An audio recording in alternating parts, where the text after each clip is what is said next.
These days they should probably do their homework online and search for portfolios and some sense of the studio, some sense of the ethics behind the studio and the people who run it. The next step a collector should take after they've found a studio is to make sure that the artist's portfolio is stunning and their work is saturated and their lines are crisp. First step in beginning a tattoo would be shopping around. I think in our industry it's ultra important to find quality. I think that this industry has come a long way to bring ourselves out of the shadows. I think that we have done a lot to legitimize ourselves by accepting the laws, coming out of the shadows, and participating in society in a responsible way. I'm glad to be recognized by Angies List as a responsible part of the business community now.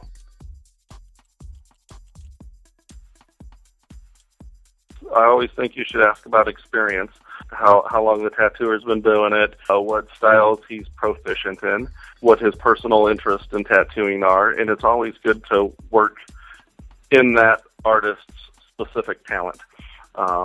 Second question you would want to ask is about sterilization. Ask him if you can see evidence of it being sterilized, which each shop does that differently, but they should be able to prove their sterilization, not only take their word for it.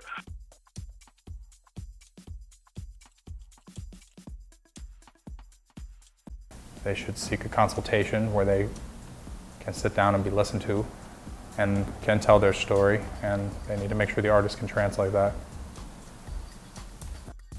You'll bring your references, your notes, your ideas. We'll lay them all on the table and we'll take 2 approaches to making sure the tattoo we pick together, that we collaborate on, will be something you'll always be happy with. I think the most important aspect of my job is listening. I'd have to listen, because at the custom level of tattooing, it's not about me or what I want or what I think. It's about knowing you well enough to give you a tattoo that keeps you happy forever.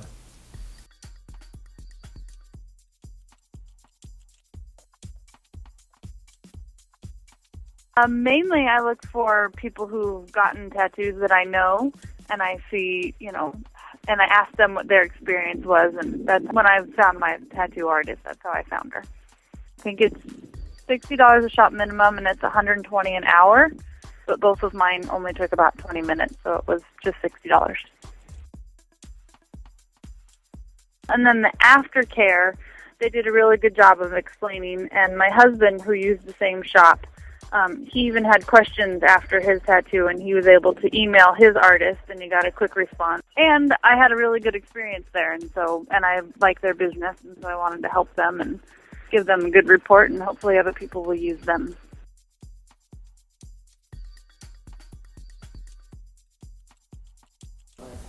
I think tattoo shops on Angie's List are a good way to go, because thinking people will go out and do their homework. Thinking consumers will go out and seek a good artist, and that's the way of the internet these days. Anybody who's looking for anything goes out and looks for a rating on it. I like the fact that tattoo studios can be on Angie's List, because I think the cream will rise and the consumer will become more educated.